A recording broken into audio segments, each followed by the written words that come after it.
early.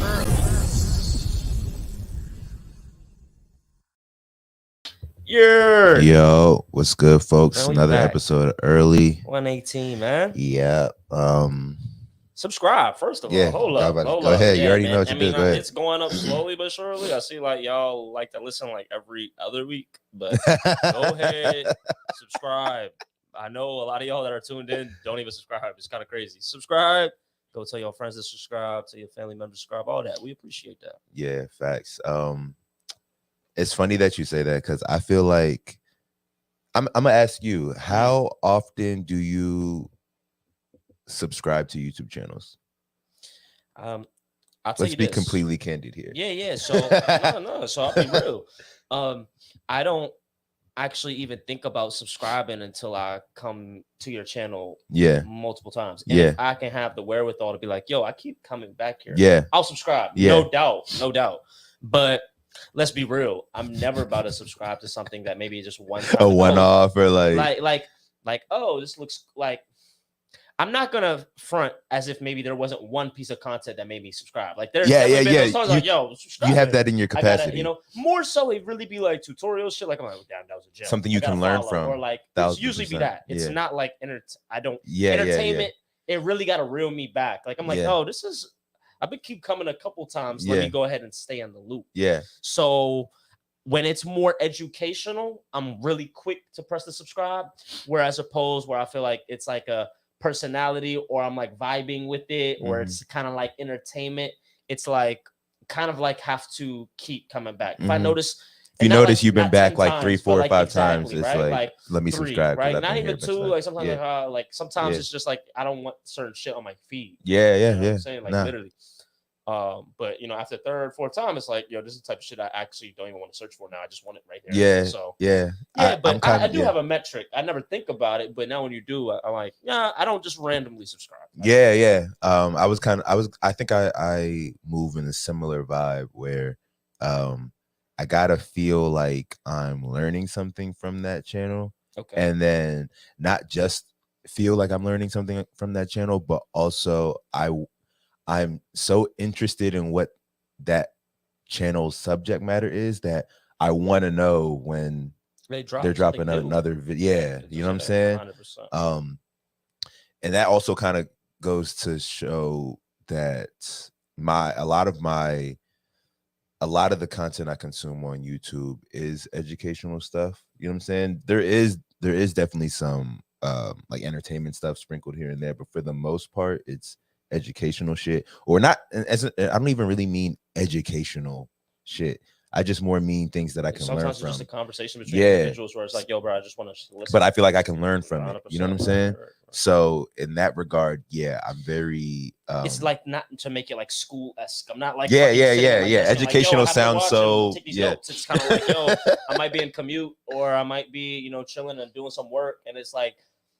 Sometimes like when we talk about like, how you can overhear a conversation in real life, be like, yo, these people talk about shit. It's like, no, bro, like I can literally put the conversation. Yeah, you can pick it. Yeah. I can pick which type of content. And then, just sometimes it's a passive listening process, but it's like sometimes when something strikes, I'm literally coming up from my work, like, yo, let me run that back.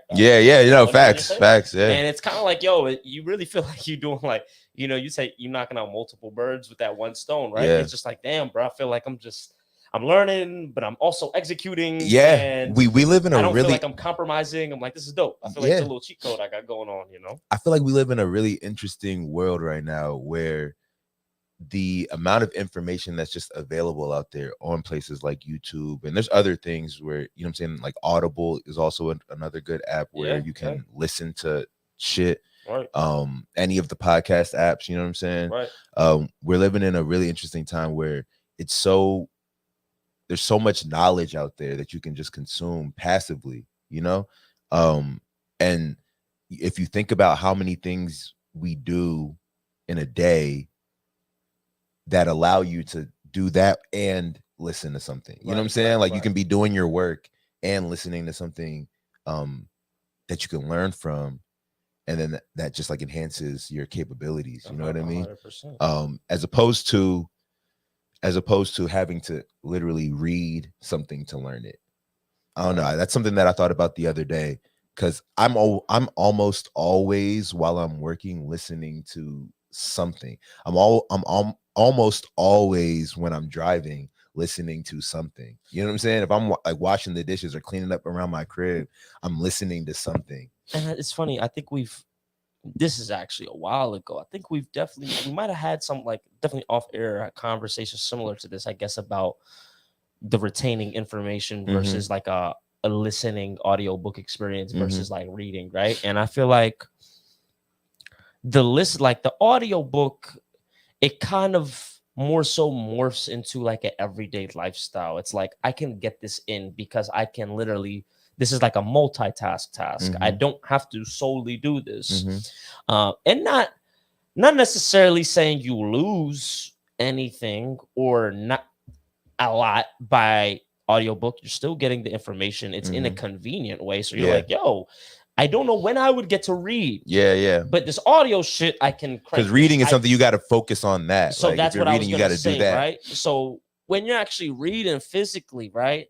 Now, obviously, what do you sacrifice? You sacrifice the time. Yeah. And because you need to take the time to read it. And then also that multitask factor is you can't do that. Is void. Yeah. You like, you know, I would love to hear somebody tell me how the fuck they multitask. How they read and wash the dishes, or like read and whatever the fuck. The only thing where I've seen, and even then you kind of gotta be like this type of person, like a treadmill. I've seen people have. Yeah, I've seen that. And I'm like, you know, I'd be like, kudos to y'all, because sometimes I'll be like, yo, it's giving me like a little headache. Like I'm like, yo, trying to like actually, because you have to be walking on the treadmill to actually run on a treadmill and read is kind of hard. Yeah, because like, or you could be doing the bike. Like I keep moving. Yeah. I'm like, fuck. Like, your words, you can't follow the words with your eyes. 100%. But if you're like on the bike or something like that, that would be 1,000%. So like, I guess I'm saying there's definitely, and I really don't think like these are some type of things I'm like, we're not talking about cons. There's really no negatives to this. It's a preference thing, right? I feel like, of course, to me personally, let me not even say of course, but me personally, I do feel like there is that extra oomph that you do get from reading just because of how it requires all your focus to be literally right here with it. Yeah. You know, as opposed to multitask. Sometimes when you multitask and you delve into content, you might find yourself revisiting the content. Like you're like, you want to revisit it. Yeah. And then you'll be like, oh, I never knew this. But sometimes like if you were reading, nothing gonna slip. It might be a reminder, but nothing. Sometimes it's like I feel like the ability for something to slip past you is less. It's like, yo, bro, I've read all of this shit. It's a reminder, if anything. I was gonna say, so I agree with some parts of that and disagree with some parts. I think that no go ahead. Sound. You said no sound. That's I don't. I think we're good on the YouTube, okay, but maybe on there. Cool. All right, that's cool. All right. So you said something about when you're reading, you retain more, and when you're listening, you are likely to retain less. And I agree with that. I also would say that me personally, something that I always struggled with when reading is that I would be reading and my eyes would be looking at the words, and I'll get like halfway down the page and I'll be like, wait, what did I just read? I didn't retain shit that I saw. You know what I'm saying? I was kind of just like looking at the words, and I'll like regain consciousness and I'll be like, damn, I didn't retain any of that. I have to go back and reread. Like in those moments, do you feel as if you're forcing yourself to read, or do you feel as if maybe you're in a state where it's like, yo, let me get this reading, and the whole time it's like, yo, I'm kind of like tired. Yeah. Because I resonate 100% where I'm like, yo, let me go read right now. The whole time I'm kind of like, it might be a lull in the day, and I'm like, I have time, let me go read. And then I might read, and then sometimes I'll be like, yo, why did I just read the same thing like three times? Like, I'm about to sleep. Like, and yo, that's like, yo, what the fuck am I doing? No facts. And so that's how I would feel when I was reading, when I was doing more required reading, like for school or something. Right. You know what I'm saying? Okay. In adulthood, where I'm reading things that I want to read, that happens way less. But also in adulthood, I don't really read books. You know what I'm saying? Like I don't really read anything to retain the information, unless it's like, you know, say I'm waiting somewhere and there's a magazine right there and I want to read that. You know what I'm saying? Like if I'm doing something random and there's material right there to read, then I'll read that. But for the most part, if I want to consume a book, I'm gonna find the audio version of it. If I can't find the audio version of it, I'll probably just let it go. You know what I'm saying? Like there hasn't really been any books I could think of in the last, like, let's say 5 to 10 years that if I wanted to consume it, I couldn't find the audio version of it. Right. I do have a couple of books, like people that have been in my crib. There's like a couple of books that I keep either like on my table, but those are books those are I have The Daily Laws by Robert Greene, and I have The Daily Stoic by Ryan Holiday. Those are books that are more like kind of like you mentioned before, they're kind of like reflective type books. You revisit them. You revisit them. It's like every day has like a different passage, and I can start my day or end my day just reading the passage of the day, and it's literally a page per day. So I can read a page and keep focused. When I used to really struggle with required reading in school, because like when I did it, you know what I'm saying, I definitely got to a point, maybe like in high school, I was just like, okay, like I'll find a way to write this book report without reading this book. You know what I'm saying? But when I would try to read books that were required, I would find myself reading like a page and then get to like the third or fourth page and just being like, damn, like I have to go back 2-3 pages because I don't know how I even got here. You know what I mean? It's so crazy. Like I remember, I ain't gonna lie, bro. Like I really, really fuck with reading, and it's so funny how in and out. When you say that, you mean you really fuck with the physical book and reading it? Yeah. I remember. I can remember the first time when my imagination was spurred because I read, and then that's when I was like, "What?" I literally was like, "Whoa!" Like this reading shit is kind of crazy because it's giving my imagination fuel, and it's like.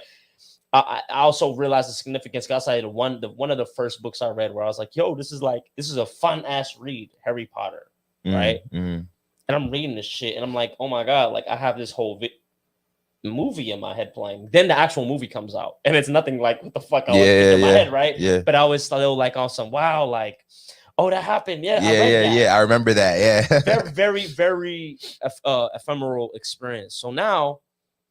As I even reflect in this age, I really do fuck with reading because sometimes certain ventures are I like to fortify my skills, right? And I would say there's 100% correlation with even the quality of how you can write with literally how much you actually read. Okay. And maybe I'm talking from my personal experience and even how I speak and I'll be like, yo, bro, be like, damn, bro. So glad I really was in them fucking books because a lot of shit be second nature to me. When sometimes I'll be in society and people will make it very clear to bro, what word is that? That's not regular. Yeah. That's not you. The words that you use and shit. Exactly. I'm on some, bro. I wasn't even I didn't think of let me use this word. Yeah. I'm it's part of your working vocabulary. 100%. And even now, when we get to this age, in the past couple of years.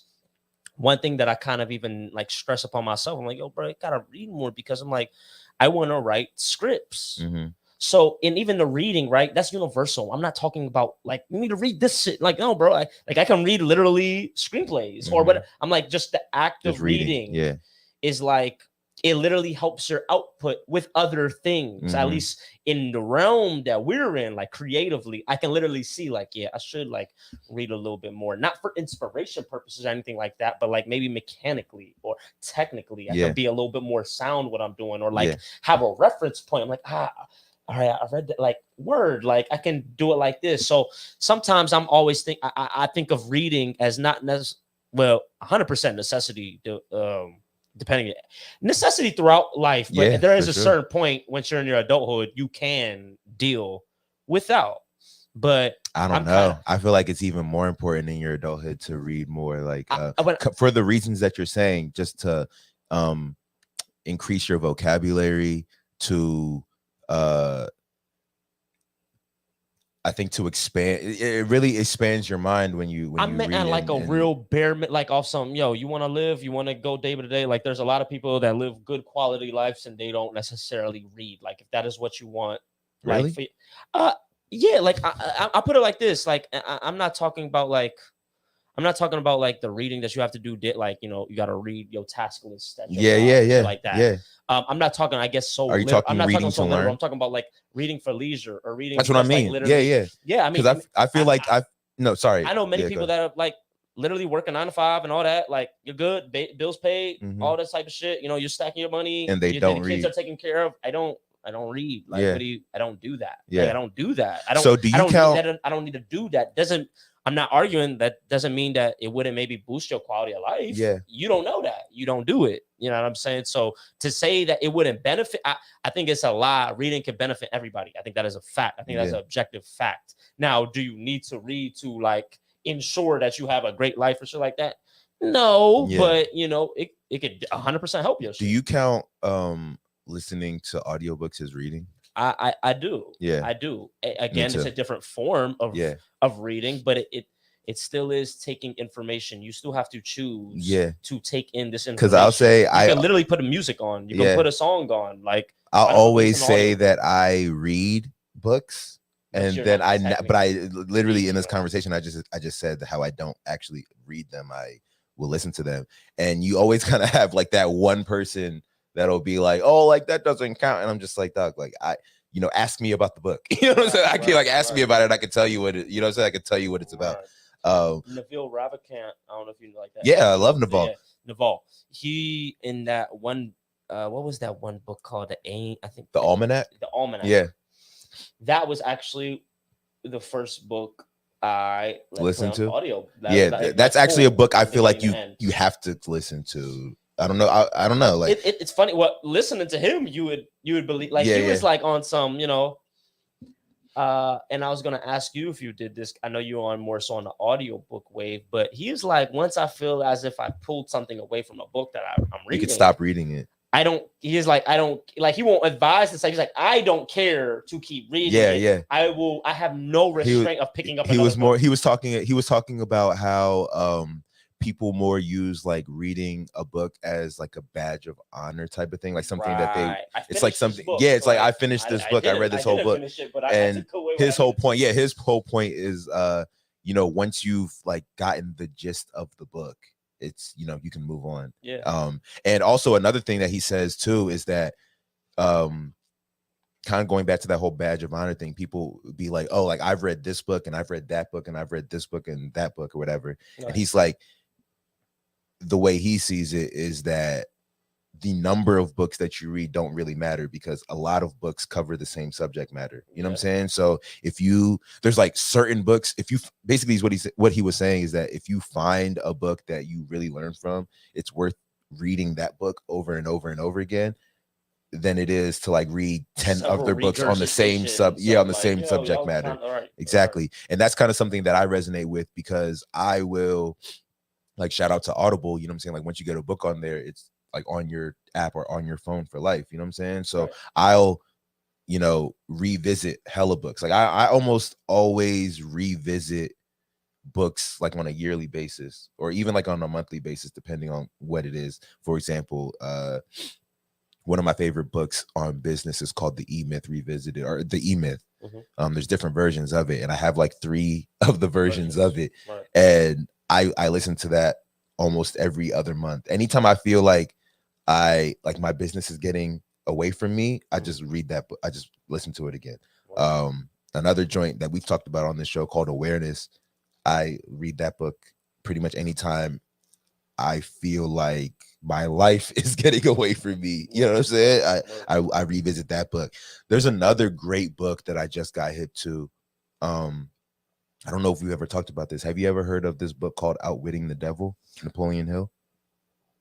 No, I want to say it sounds faintly familiar, but nah. Great fucking book. First of all, Napoleon Hill is an interesting. Napoleon Hill. He did Think and Grow Rich.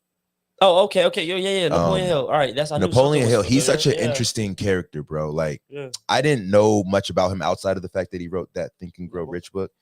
But I don't know how I got to this part of YouTube, but I stumbled upon some speeches that he gave. You know what I'm saying? So I'm listening to his speeches and I'm like, okay, this guy's an interesting thinker. Right. And then I guess because, I was listening to his talks and stuff, this book ends up on my, like just in my algorithm or whatever, but it's called Outwitting the Devil. And when I originally saw it, I'm like, I just kind of like kept scrolling past it type shit. And then one day I ended up clicking on it, listening to it. It's like a 3-4 hour listen. It's a pretty short book, but it's such an interesting concept. It's I guess the narrator or whatever interviewing this like devil, this character that is claiming to be the devil. You know what I'm saying? And the gist of the book is how the devil uses all these like different kind of like things and tactics or whatever to distract people while they just like and that kind of like it just it literally what he calls like drifters. You know what I'm saying? People who just kind of like go through life without actually thinking about what they're doing. They just, you know, you can liken it to, okay, I wake up, I go to my job, I come home, I watch TV, I go to sleep, wake up, go to my job, come home, watch TV. Saturday, I'll go party. Sunday, wake up hungover, sleep all day. Yeah, you know what I'm saying? Like they're just like there's no actual purpose or meaning to their life. It's just kind of like a habitual cycle that they can't even explain why they're doing. You know what I'm saying? That it's that kind of vibe. But the way in which that book is like constructed is so interesting because like it's like an interview with the devil. You know what I'm saying? So it's like and it was also written in like the 1940s. You know what I'm saying? So when you get a book that's written that long ago and it resonates with what's going on today, like that just kind of blows my mind. It's kind of on some like time traveler shit. It's like, how did he or it's on some like, damn, these societal things just like don't go, like they just are our human nature, literally. You know what I'm saying? Like it's in our human nature to just operate in certain ways as human beings. You know what I'm saying? And it don't matter what generation we're in, we kind of just do these things cyclically. You know what I'm saying? I definitely feel that. You know, I definitely I was about to say used to. I definitely like fuck with philosophy. I've definitely like veered away from it in, you know, these past several years and shit like that. But the reason why I fuck with it is because it's like, yo, generations ago to even like current generation ago to even today, like a lot of the times we're still facing the same problems or trying to answer these same types of questions, or still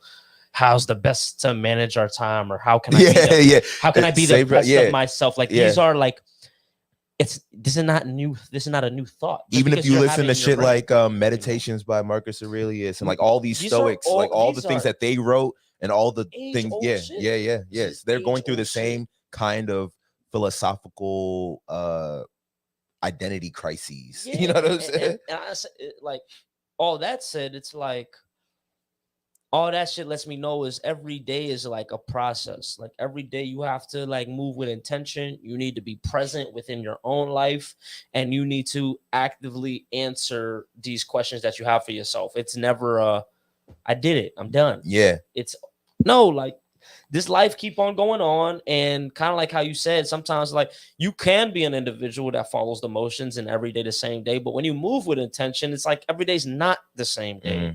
And it's like, how do I compound upon what it is that I've already done?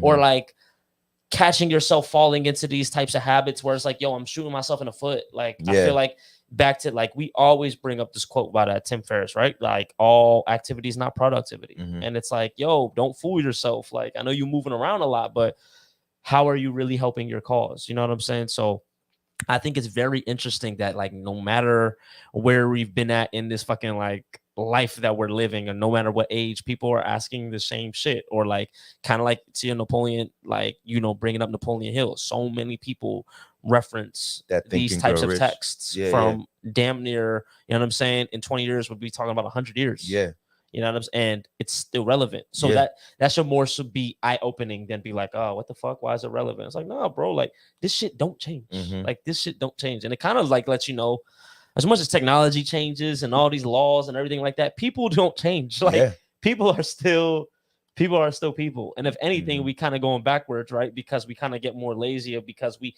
on a whole scale. I'm not trying to say everybody, but it's like, you know, a lot of this technology kind of like it is an answer to expedite shit. So we're like, why? I don't have to do these things anymore. And so do you think that makes us go more into our human nature?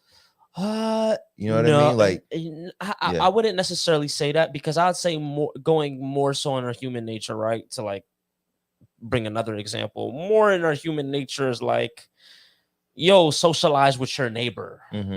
In this day and age, like, my nigga, I got a movie theater in my house. I got this in the house. I don't know my neighbor.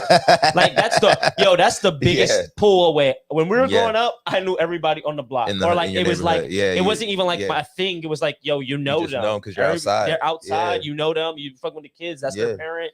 You know everybody. In this day and age, you're like, yo, just stay here. Like, come on. Like, I don't know what they're on or what everybody on. And not to put out like an overgeneralization, that's how all neighborhoods are. But that's a new sentiment. Like, back in the day, to have that would be like, yo, why are y'all being weird? The thing like, no. See, okay. I feel what you're saying, but the reason I feel like that is that we are actually going into our human nature is because the common thread there is connection. You know what I'm saying? Right. Like, we just get connection now in a different way because, like we said, with technology, it's opened up who we can connect with. You know what I'm saying? So you have people who are, they're staying in their house, but they're connecting with people. Hear me out. So you have people who are staying in their house, but they're connecting with people through, like Call of Duty, you know what I'm saying? Like with like Xbox Live or whatever it is, or they're connecting through like Clubhouse or Twitter Spaces or whatever. So they're still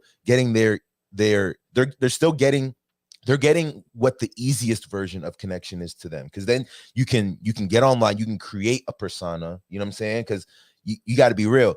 Most people, for the first, half of their life, or let's say like for the first half of their adult life, or the first, 15 to 20 years of their life, they're trying to shape who they are portrayed as in the real world. You know what I'm saying? Like, if we take it back to when we were kids, right?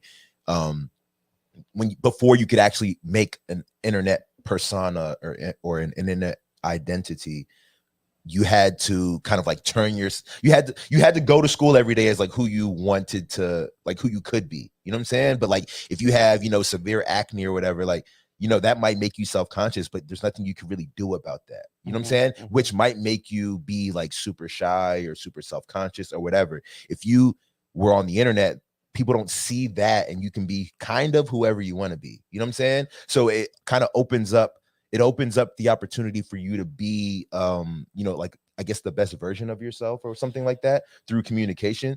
But what I will say is that it makes it kind of like what you said, where technology makes it easier. It makes it easier for you to connect with people all over the place. You know what I'm saying? And that's kind of why I feel like there's rise.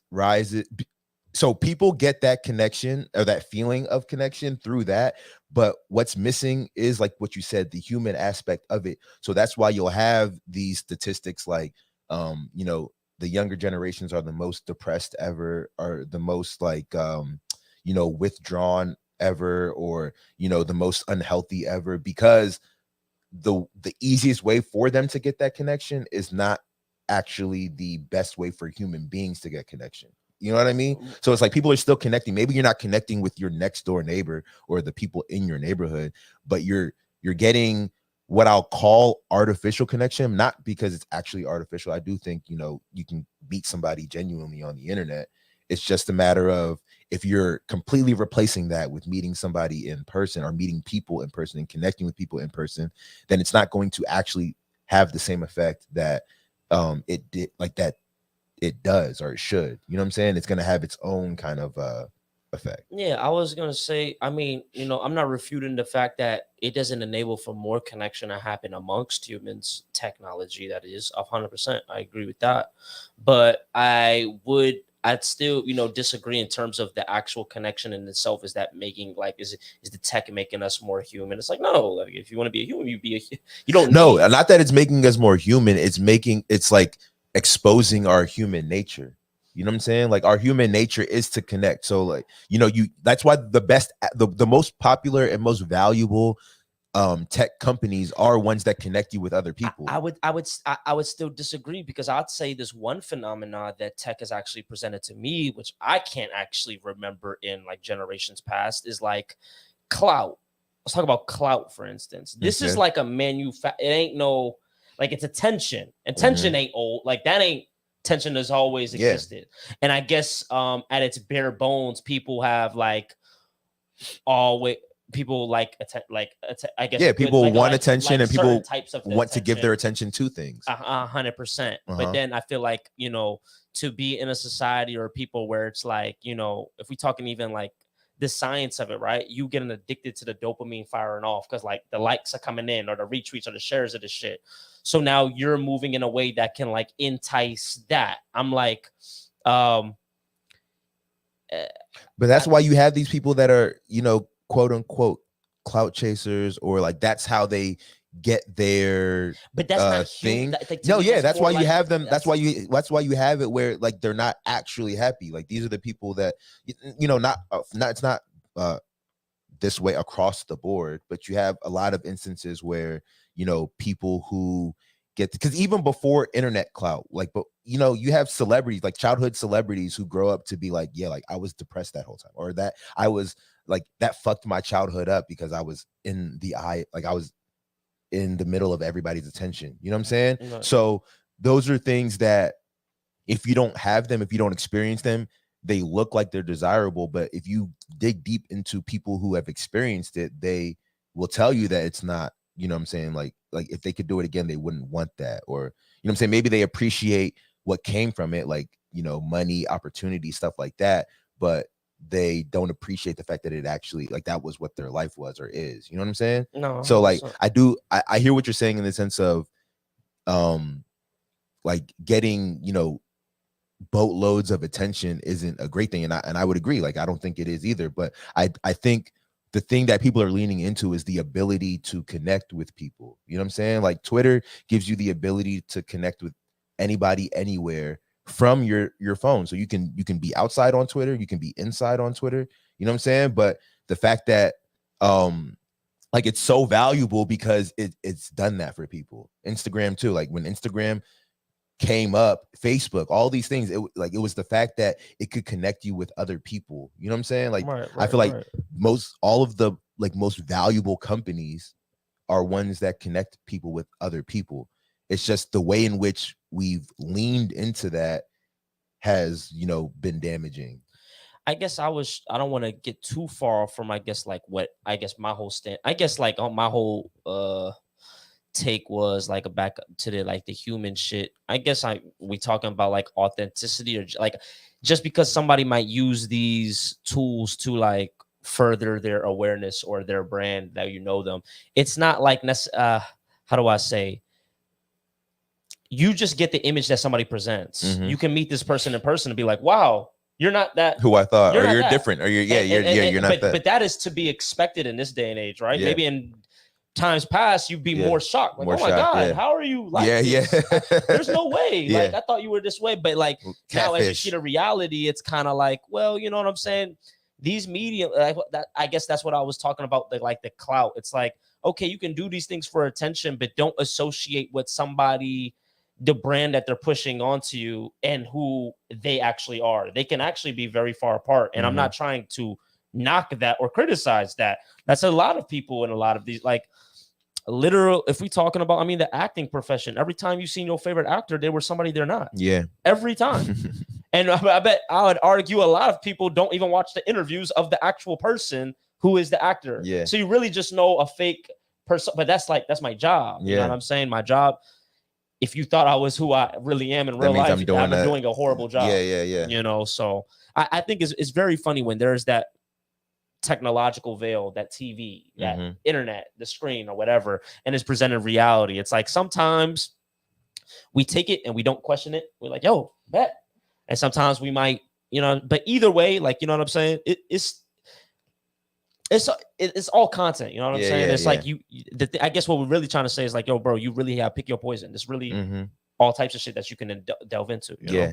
And I'll say, just we could even wrap this topic after this, but I'll say that I try to be aware of that in my own life. I try to be aware of,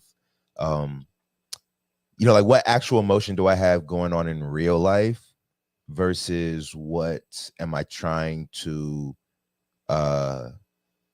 portray in like the internet world. You know what I'm saying? I do think even myself, I get caught up in what do I look like to other people on the internet versus like what am I actually doing with my life in real life. It's funny. I've always been the type of person where it's like, despite no matter what I'm going through in life, if I come onto this internet, I'm always going to be consistent. So it's kind of like I've definitely done a great job of like real as much as somebody might see me on the camera, I totally separate my personal life from what I even put out. You would never know what's going on with me or anything. You might see me doing some fucking car karaoke and be like, yo, this dude, he's having a great day. And it's like, yo, bro, I had the most crazy day. But it's like, you don't know, like you wouldn't know. But that doesn't change how authentic me doing this is, all right? It's not like, yo, I need to keep up the image. So let me post this. It's like, nah, it is what it is.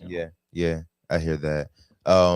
Another thing I wanted to talk about was, so like we've been talking about like content and stuff like that. I think a show worth talking about real quick is, you had told me, so you put me onto this show called Suits on Netflix, and then sure did.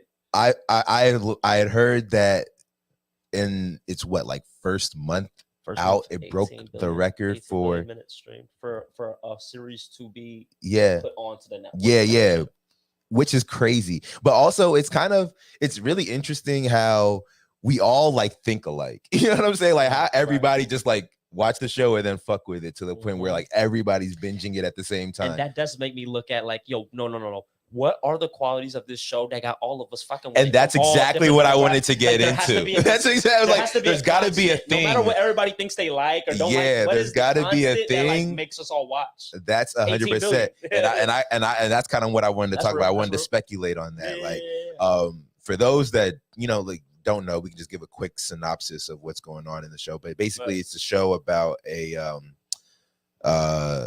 I guess over the course of the show, it goes all over the place, but it starts off as a show about a young guy who wants to be a lawyer and is super fucking smart and knows the law like the back of his hand, but never went to law school and kind of somehow finagles his photographic memory, helps a little bit. Crazy. It's made me want. It's made me want to look into like, are there motherfuckers out there that really do got photographed? I be sitting there. I'm like, can I train myself? I'm in here trying to like practice memorizing numbers because all I do is like see sequence of numbers all the time. I'm trying to see how well I can like look at it once and then try to recall it. I'd be lying if I said, since I watch this show, when I get to study and I'm like, let me remember this. Remember this visually. Let me like try to remember what this looks like. Yo, it's hilarious. Yeah, it's definitely changed the way in which I study and do my work and get my shit done.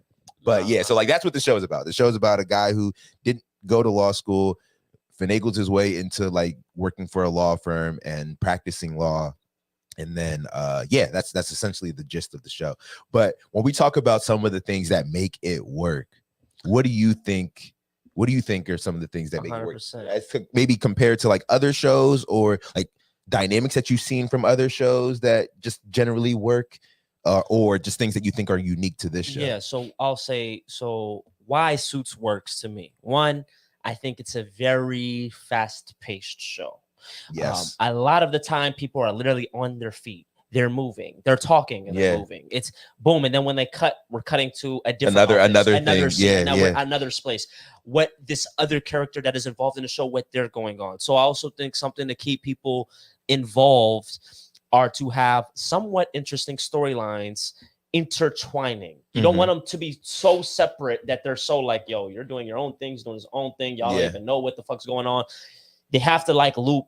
Obviously, at the same time, too, you do need enigmatic characters. You need your neurotic characters. You need your down to earth to level it all out characters. And then it all meshes. You're like, yo, this guy is actually like, yo, you're a character. This person is like the constant. You're like, oh, I know this character. You know what you're getting. You kind of very quickly. You kind of associate these types of characteristics to these people early on. You don't have to like wait to see who they are. In the first 3 episodes, you see exactly who the fuck everybody is for real.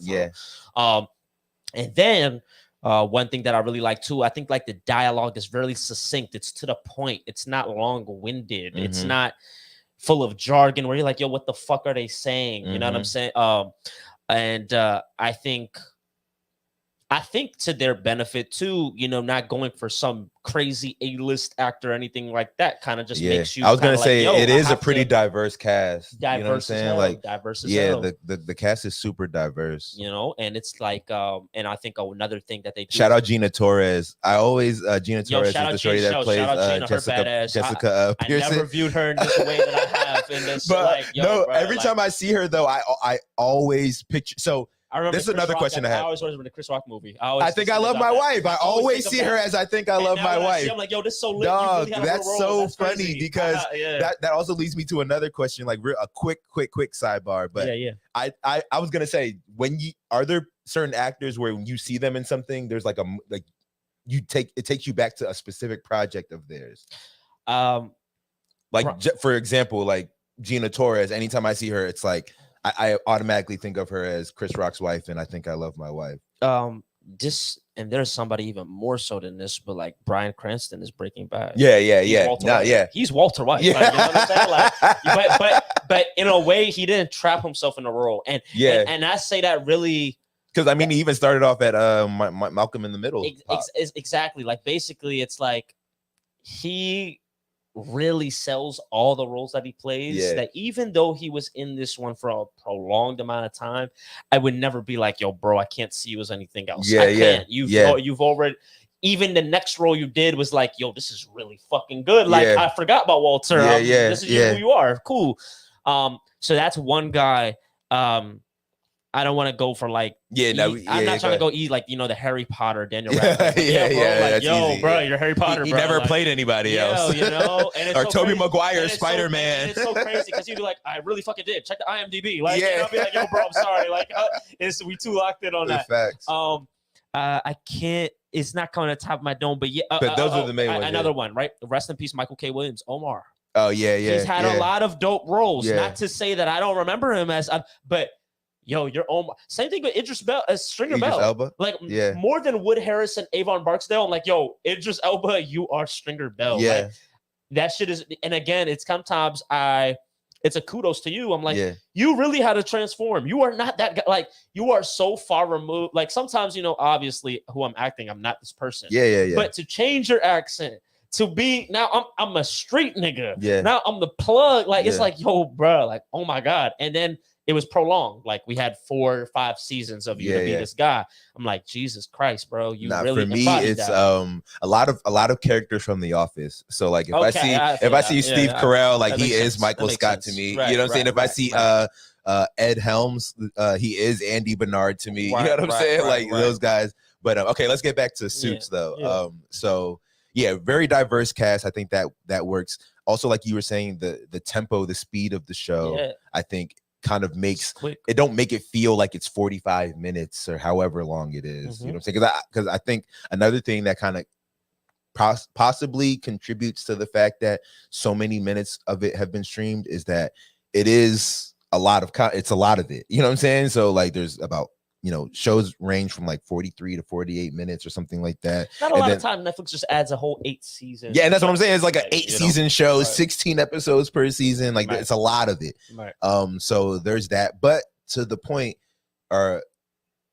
people, it's got to hook people. You know what I'm saying? It's got to, and I do think the way that story is being told, and even like every story that's being told each season, I feel like they are joints that kind of hook you. They're like, okay, like where is this going next? Where is this going next?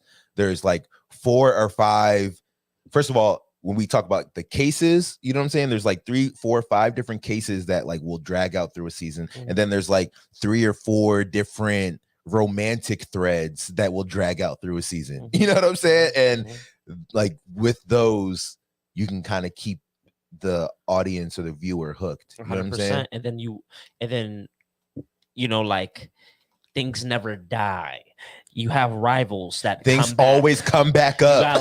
You know what I'm saying? Motherfuckers, things always come up, bro. Everything comes back, and you're like, it kind of. You'll see like a flashback in episode 2, and then like that flashback will play out in like episode 7. You know what I'm saying? Or like Hartman, you see. I thought season 2 was the saga. Guess what? 4 or 5. Yeah. Like, you're like, oh my God, this dude really is like tight. Like, not going nowhere. Yo, fact. Same thing with like love interest or like for instance Harvey and Scotty. Yeah, like, you know, it's always there. Jessica and the black dude. Like, you know what I'm saying? Like, exactly. Later on, exactly. And I remember because I always remember him from Temptations. Like, I'm like, yo, bro, you're the Temptations guy. Oh, I'm like, weak. Yo, bro, I always remember, you know, but fucking, that's and cuz I'm trying to remember, I don't know if I know this guy's name in real life, but the dude that plays Robert Zane. Oh, Wendell Pierce. He was in Treme. He was in The Wire. Yo, he's actually a low-key GOAT, man. Like, shout out Wendell Pierce for sure, man. Up. Really, I was really happy to see how much of a reoccurring role he had. I was like, oh, you got some stain out here, bro. I never knew you did like his role got stronger and stronger as the series goes on. It was very tough. I personally haven't finished it yet. Fact. I'll probably finish it by this weekend. I'm on season 8. Right. But if I'm trying to think, something also I think that's like interesting about that show is how people always like pull up on each other when they want to have conversations. Like that's something that's so interesting because it's like, is this what goes on in real life where people will pull up to your office just to tell you like a paragraph and then walk and then leave? You know what I'm saying? It's and like it's so funny because that's another part. It's like, obviously some of this has to be hyperbolized, but or like motherfuckers be waiting for you on the street and you come out and then and then they're confronting you on the street. But then sometimes when I actually really think about the type of profession it is, I'm like, well, hold up. A lot of ears at the office. Sometimes you need to make a message felt. Sometimes I need to pull up on you. And it's like, yo. Like pulling up makes a statement. Pulling up is like, yo, bro, I need 3 minutes with you. Yeah. Like it's that important. I can't, but it needs to be uninterrupted. I don't need you're not no option to dodge my call. You know what I'm saying? Same thing with like, you know, one show I really love with, and the pace is very similar to Billions. Like people are always meeting people outside the office somewhere else at a little low-key pizza restaurant in the city. Like nobody comes here. I knew we'd be able to be undisturbed here. Type shit like that, you know? And I'm like, wow, you know, I mean, to be honest, I mean, you know, sometimes the information that you talk about somebody, it's like, yo, bro, people cannot be privy to this at all. Like we talking about billions. Somebody could go tip off a news reporter and it's like, yo, bro, the whole shit is. So I'm like, yo, I do understand how a lot of things is like, yo, I don't want to leave it up to chance. And sometimes even communicating on the phone is like, yo, who's in the room with you? I don't know. Like, bro, Zoom is like, you know, I'm just by myself. Like, it's the whole office. Like, facts. Yo, facts. No, I don't know about that. And I think like sometimes in certain professions, a lot of people hyper focus on leverage. And I'm not about to give you that. Like even little things too, like Jessica, she'll be on some, yo, Daniel, can you come to my office? Like he's like, but like you came to my office to tell you. And then sit down, and then he's like, "Are you trying to embarrass me?" Like, like basically like demoted him, and then he's like, "No, I know what you're doing. You want to embarrass me. You want everybody. It's a power move." Like, yo, that's crazy. Because in some situations, I would never read something like that. But like the person that's doing it is 100% be like, "This is exactly what I'm doing."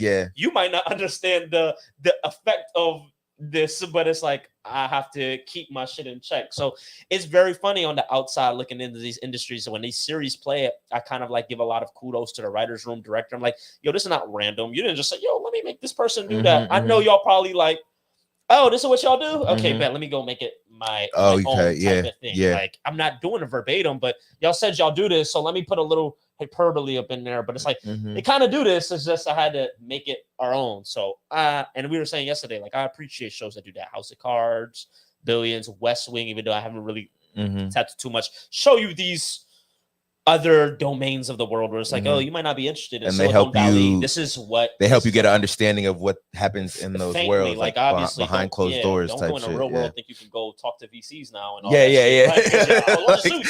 motherfuckers like watching Suits. I'd be trying to break down the legal. I'd be trying to break down the legal aspect of everything, everything. You know what I'm saying? Like I'm reading a fucking email. I'm like, what is this incriminating or like, you know what I'm saying? Destroying evidence. Yo, I definitely be thinking about everything now, like in this negotiation mindset. I'm like, like negotiation stage. Like you have to really get what you want out of the situation. That first no don't mean really no. You gotta. It's crazy, bro. Who do you think are some of the best characters on that show? Harvey is my favorite character. Yeah. Harvey's my favorite character. I was saying he was made to be the favorite character, yeah, right? Would you agree with that? Because like no, I think Mike is made to be the favorite character. Okay. I actually do not think a majority of people watching the show are gonna be like Harvey's their favorite. Really? No. I don't think so, because to be honest, bro, I think this is I think this requires us. I hear you saying, Mike, but I also be like, I think Harvey's made to be the favorite. I think this is. I think this requires even sometimes like us stepping outside of ourselves. Sometimes too, it's like I really fuck with Harvey's arc and storyline, and in some ways resonate more than any other character. Or so I might say, sorry, go ahead. So I fuck with Harvey. I fuck with his shit. I'm really up, but Mike is the guy that is literally, even with Harvey, as he grows through his shit and all of that, he's never pitched as the guy that needs a win. All he does is win. Yeah. And in real life, I know a lot of people can't even necessarily people don't like to, that. Yeah. You always win. In the actual show, the people that work with you, be blown, you always win. Yeah. The people that benefit from the fact that you win don't want you to. Exactly. Like you see with Lewis, it's crazy. Yeah. And with Mike is more human, right? So it's like more of the, I feel on a universal tip, more of the relatable, like, yeah, like he's talented. A lot of people are talented, but I fuck up a lot. I got a lot of shit I just fuck up. He's also got like he's also got a past that you could feel sorry for. Exactly. Like, bro, like how you not gonna feel like, bro, he lost his parents. You know what's funny? You know, another character that like you think is gone and always comes back is his homie. You know what I'm saying? I hate Travis. Oh Trevor, I think his name was. Yo, he's the worst. He's the worst. That nigga would be there. I didn't like him early on, but when he really showed his face in the later, and I'm gonna spoil for him. I was like, yo, bro, like that feeling I had, it was really right. It was there. It was there. Like, because in the first season, I was like, yo, this bro's like, he's wild. Yeah, he was weird. Really second season, I was like, bro, this guy is like, just, like Mike, just get rid of this motherfucker. Just get rid of him. Let him go. Him, his grandma, like everybody, just like, dog, leave this nigga alone. And then and then when he comes back in the later seasons, it's like, and now okay, maybe this guy's in shit. Oh my god, now he got his life together, but now he don't fuck with you. Like, yo.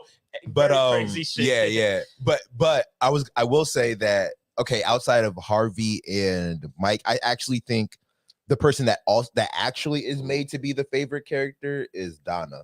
Probably, I think that's actually the person that's made to be like everybody's favorite. Not gonna argue with that. That's definitely. I'd say this.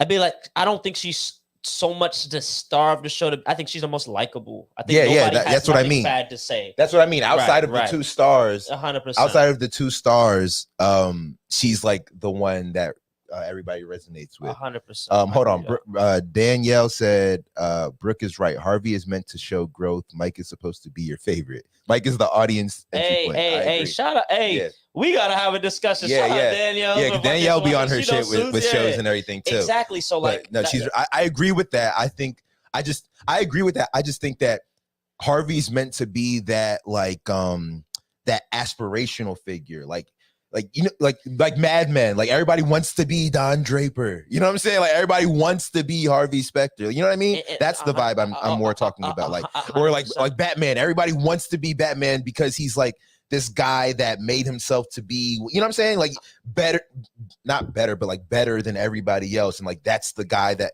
like, that's the God that we're looking up to. And you know what's funny though? It's like, I don't disagree that that's the perception initially of these type of characters.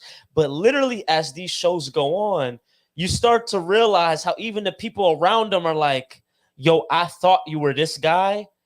I actually don't, like, I would never want to be in your, like, literally, like Harvey will be in situations where it's like, damn, bro, like whatever you went through really fucked you up. Yeah. Like, I don't want to be like, at first it's like, you don't, the enigma part, I don't know what fuels you, but goddamn, you just do such a good job. I want to be like you.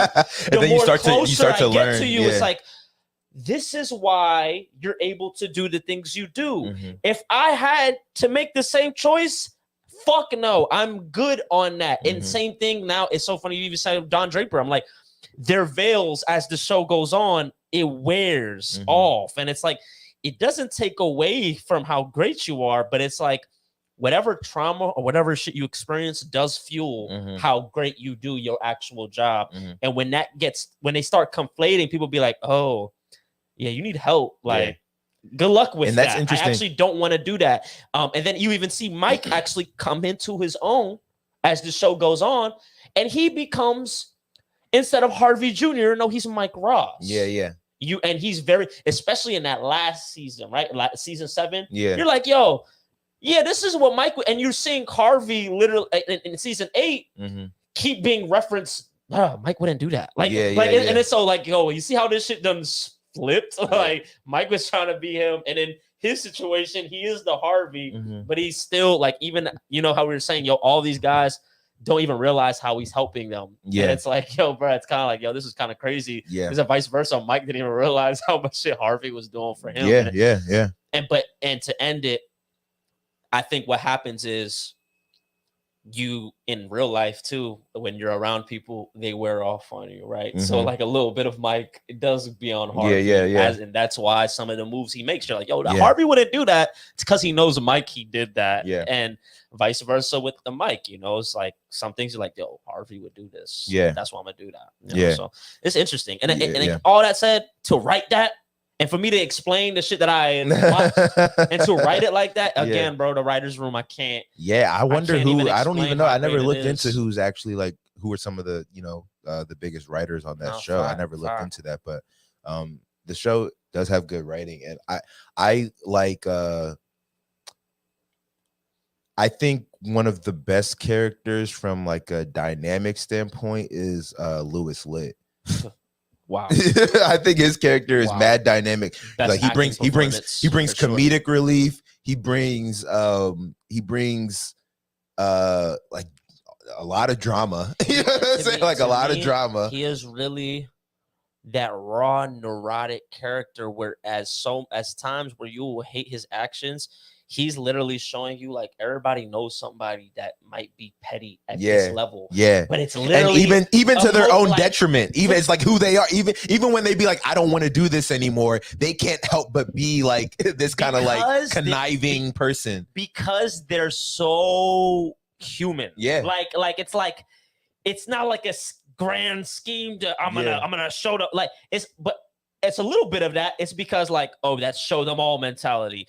Lewis is literally built off of that. Like, because as you see the traumas that he went through when he was in high school and all of that, his sister and all of that. So you see, so now Lewis is built up to the person, and he just does the fucking work. Billable hours. He has the most. He spend the most time and all that. So he's always in this, I have to prove myself, but he never thinks he proves himself. So he's always in this insecure state. And it's like, you can be turned off by that, but you could also be like, yo, that's so familiar. I've seen that, whether you might have seen it in yourself or whether you might have seen it in people around you. Like, I know that. That's not foreign. I've seen that before, what he's doing. And it's so crazy. And sometimes the level of low he'll stoop. It's like, you'll be like, dog, that's so crazy. I know people that would do that. Like, and it's like, yo, y'all got it. Spot it. But then the remorse, and then the redemption and the remorse is what's so crazy about Louis Litt. They always leave him an opening to get back, and he's always redeeming himself, and then always putting himself back in a place where you're like, bro, I don't fuck with that, and then always redeeming himself. You know what I'm saying? Like, I never foresee it, and he does it, and I'm like, yo, that's crazy. I thought he was a bitch. I think also what's kind of like funny and interesting about his dynamic is that he wants the people that like. He wants people to like him. Like, he literally just wants to be loved. But like sometimes he'll even do like this stupid shit. And even when like somebody like Harvey, for example, gets mad at him, he still also Harvey still understands that, you know, Lewis ain't. I mean, I think he is like a bright person. I'm not trying to say he's not all the way there, but like he still like understands like Lewis ain't me. You know what I'm saying? And like he kind of shows empathy for the fact that like he wants to be me, but he knows he's not me, and like even like he don't try to like squash him. You know what I'm saying? Literally, I'm back on let's rewatch. I'm watching season 2. Literally, Lewis is on the phone with his parents, and like Harvey starts to walk in, and it's like, "Is that your best friend?" You feel me? And it's like, ain't that? And it's like, no, because you have to even look like you've seen the later shows. Like Lewis literally grew up in a you know, in that environment, the high school environment, where like you're really trying to impress and please people that don't like you, and they show you that they don't like you. Yeah. So like in this scenario, it's more professional. Harvey's not doing it for the same fuck vibe, of it. But it's the same vibe. Yeah. But he's kind of like, it's my guy. Like and it's funny. Because like when you see their flashbacks, like they were boys at one point. Like they were close at one point. They was like how he is like with Mike Ross. They were like that at one point, and then they had like a falling out type of situation. And then that's kind of what.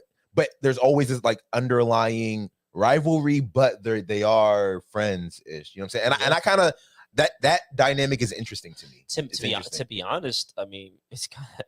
I'd be like, look, bro, I mean, other than Mike Ross, that is your best friend. Yeah. And sometimes it's so funny because that series is pitched as, y'all work life really is y'all life. Like, that's how it is. Like, even Mike, sometimes Lewis, they'll give you what it's like back at home. But it's still bro, it's work related. Is so, every conversation is about work or something. It's right there. And damn, I forgot what it's either about work or it's about love. Like, you know what I'm saying? Like, that's and what it just is. Be intertwined crazy. You can't really like pull it out. So I was gonna say with the work relationship, when shit is that close, it's like, yo, bro, in real life, bro, if you go to fucking work every fucking day, you know what I'm saying? You're gonna start going out for drinks with your coworkers. Yeah. Now those coworkers are not coworkers anymore. They're gonna become family. They're gonna become friends. Like your friends and family. These are the steps. You're already. And the reason why is like I'm always with these people, bro. I'm not even with my friends that were past like putting up pleasantries to be liked. It's like you start to see that's human nature. Who they are. You know what I'm saying? Like you stop wearing the mask of like, oh, I'm at work, let me just be pleasant. You start to just be like who you are. Because you want to be who you are. Like, oh, bro, I'm always here. I don't want to do that. You know, I'm not trying to. I need y'all to just get used to who I am. And then also just like the amount of time spent, you start to see different scenarios come up, which bring out different sides of you. You know what I'm saying? 100%. But yeah, that's great show. And I'm sure there's gonna be like more to even delve into. Like you said, you're rewatching it. Yeah, man. I sure am, I'll probably once this joint goes off, I'm probably gonna rewatch it. But that's we could do that or that can be it for today's show. Do you have something else you was gonna say? How long have we been running? Like an hour. Oh, okay, yeah. We could wrap there. Definitely. Let's next week. Let's talk off season. Let's talk off season. Yeah. What's going on? A lot of things going on in the NFL. They just dropped that NFL. They just dropped that NFL. Everybody's scrimmaging. They just had the bro. Media sometimes be blown because it'll be like, they gotta make a story when there's nothing to be had, and like now in NBA offseason.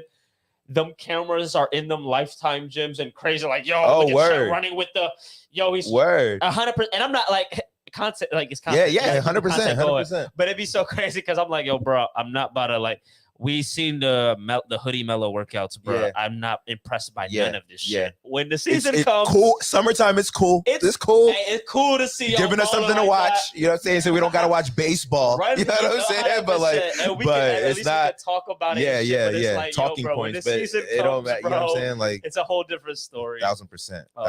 So yeah, we're gonna see what's up. And then also something that kind of came across my radar was the whole like NFL Top 100. You ever pay attention to that? The NFL Network does. I did. I can't recall. There was some questionable things. I didn't see who. They didn't get to one yet, right? Yeah, they did. Pat Mahomes is number one. Justin Jefferson number two. That's what stood out to me. Wow. Justin Jefferson number 2 best player in the NFL. He's a dog. After the season he had last year, bro. He's a dog. That makes sense to me. Jalen Hurts was number 3. He's a dog. Which I think a lot of controversy came. Jalen Hurts being number 3, Joe Burrow I think was number 6, and people were like Joe Burrow should be in the top 3. Fuck with Hurts heavy. Yeah, I don't think I think that's more so the accolades in the season they had. The season he had was crazy. I do not believe Jalen Hurts is the 3rd best talent player in the NFL. Come on. Top 15, like top 15, respect. And then after the season that he had, you could argue top 10 even because after the season that he had a great season. I'm not saying this boy's the 3rd best player in the NFL. Yeah, but do you agree that Joe Burrow is better than him? Joe Burrow is better. Yeah. That is not a knock at all because Joe Burrow is that boy. Joe Burrow is number 2. Not even better. Honestly, nice. He is a lot of times I want to put him over Pat Mahomes. I know that's not the right thing to do, and I'm not sitting here trying to make a case for. I guess what what I'm doing is trying to make a case for him. There are facets of the game where you can prefer Burrow. All in all, it's like, yo, bro, you're tough. I mean, bro. in head-to-head matchups, Burrow's beat him 3 times. Mahomes has beat him 1 time. I'm just going more so on and if Mahomes was in the league, we would be raving about how Burrow has been blazing this shit up, what he's done. Yeah. But Mahomes is literally, bro, this boy has made history since the first time I was a starter. It's been history. Yeah. And we're getting, it's the LeBron shit. Yeah. We're getting jaded because the nigga is so making it look so easy. Yeah, great. He's making it look so it ain't regular. Lost upon me. Yeah. Mahomes is really that boy of the generation. But it ain't like leaps and bounds, though. That's what I think. Burrow we're really in a cool generation where the quarterbacks of this 8, they're really tough. And Mahomes really got a blazing head start, but Burrow is really that boy too. So I really think it's I think Mahomes, but Mahomes is really that boy. Mahomes really started off in a better situation, I think. 100%. But I also say Burrow he took the reins boy. from Alex Smith, right? In a team that was already put together well. Andy Reid, a great coach. And he's only fitting into the situation he is in. But Burrow came into it. You said what? He had his whole 4, and he transferred colleges. He had more time, but he came to a worse team and a worse organization. I still will say, obviously, Mahomes was definitely brought up in a better environment. At Bengals, I have to literally change the chapter. Yeah. Y'all were nothing. Yeah. So that's a big thing. But I also do the only thing and again, it don't weigh more than home shit, but I will just give to Burrow, and this is to his credit, it's not to knock, but Burrow was really when he came in the league and I think he got injured his first season. He did. Yeah. It was really the second season. Year, and people were like, oh my God. I was like, yo, bro, this dude, he old. He's not a young boy. He's 20. By the time he had his first season, he was 23, 24. I'm fully healthy. I'm like, yo, bro, this dude is older than the prospects y'all are gassing. Kyler Murray is coming out. Deshaun Watson, bro, older than all these boys. Don't think that he needs some time. He's ready. Yeah. To be honest, LSU, I've never seen, to be honest, a more ready quarterback. That whole last season was bro, this boy is. And then you talk about ready for the league. So that's one of those programs. I don't think that even gets enough credit. You hear Alabama is basically an NFL program. You know what I'm saying? It's it gets their boys NFL ready. LSU, bro. I mean, it's been well spoken about, but Justin Jefferson was on that team. Jamar Chase was on that team. You know what I'm saying? It's really crazy to think about 3 of the best offensive players in the league right now played together at LSU. I would say though, LSU did kind of have a resurgence towards the end of the 2010s, because I will say LSU fell off. They did fall off. They did fall off. Because I understand. LSU used to be one of those teams that they weren't my favorite college basketball team, but they were a college football team or program. But they were one of those ones that I would always pay attention to. After the Russell days. Yeah, I was about to say Jamarcus Russell was there, right? They were tough. Cliff. Yeah. Then I forgot the coach Coach O. I forgot the dude with the voice. I forgot. I can't remember his name. And he changed the whole culture, and now they back to their ways. Yeah. And then before that, it was because Les Miles, right? It was the coaching. It was the coaching thing. They just had to really get that coaching and culture. Yeah. Once that's good, LSU is yo, bro, we're breeding grounds for recruiting. Yeah. We can bring the recruits. Fact. So all right, man. That's gonna do it for today's episode. Everybody have a good weekend. Don't forget to subscribe to the channel, and we'll see y'all next week. Early.